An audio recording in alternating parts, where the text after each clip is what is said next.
emerge with this optimistic agenda. But the question, of course, is how realistic was his agenda? Did he create false hopes and false expectations? We've got the midterm congressional elections coming up. I mean, my friend Charlie Cook, the American pollster, told me when I was in America a few weeks ago that he thinks that the Democrats will lose the House. And the big question then will be how Obama responds to such a defeat. Will he respond the way Clinton did after the Democrat defeat at the 1994 midterm elections or not? So I think it's enormously important for America's sake that Obama be a successful president.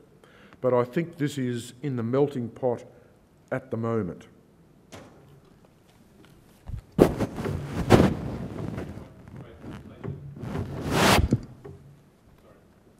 Just a couple of quick comments. I want to contrast your view and Ross's view last night with a really interesting observation when you put Roger Douglas up against Bill English.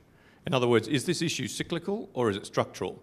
I think you and Ross seem to me to be arguing quite dispiritingly, although I must say I share your view, that we might be structurally entering into a new era.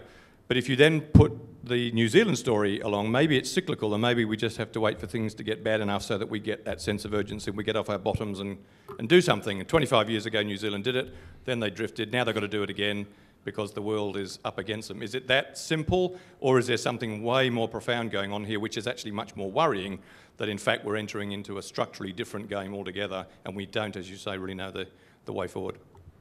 Yeah, well, it's a critical question. I think that there are both cyclical and structural factors at work in our lethargy at the moment. But I do think some are structural in the sense that they are pretty deep and they are underlying.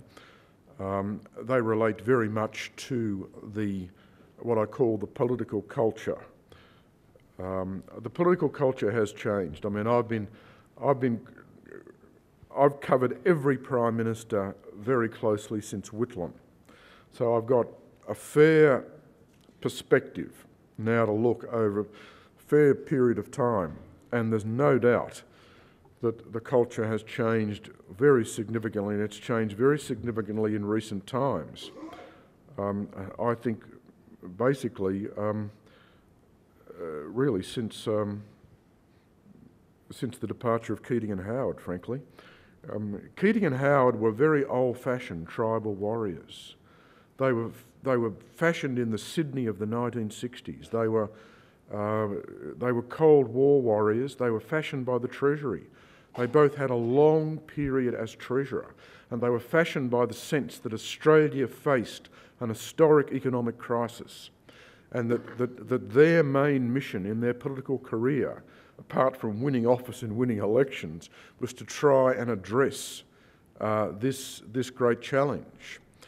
Now, the current Labor Party is not fashioned by any of these things. Kevin Rudd and Julia Gillard are not products of the intellectual debates of the 1980s. They are not products of that at all. They only came into Parliament in 1998. So they're the product of a completely different era with different forces at work. But it's not just a question of them, it's a question of the changing nature of the political system, the short-termism. This is a real problem. And I think also our success, part of this is cyclical, part of it's structural. I mean, we've been incredibly successful. And you can't but see when you've gone 20 years without a technical recession, when you've avoided the global financial crisis, when we're in a tremendous position to lock into the emerging economies of Asia. So there are these great opportunities, but we're too complacent at the moment. There is too much of a sense of drift. Something has got to happen to snap us out of it. That might be the emergence of a new political figure, although I can't actually see one. It might be a sudden, unexpected event. It might be the next economic crisis when it comes. But it will happen, and politics will move on to the next cycle.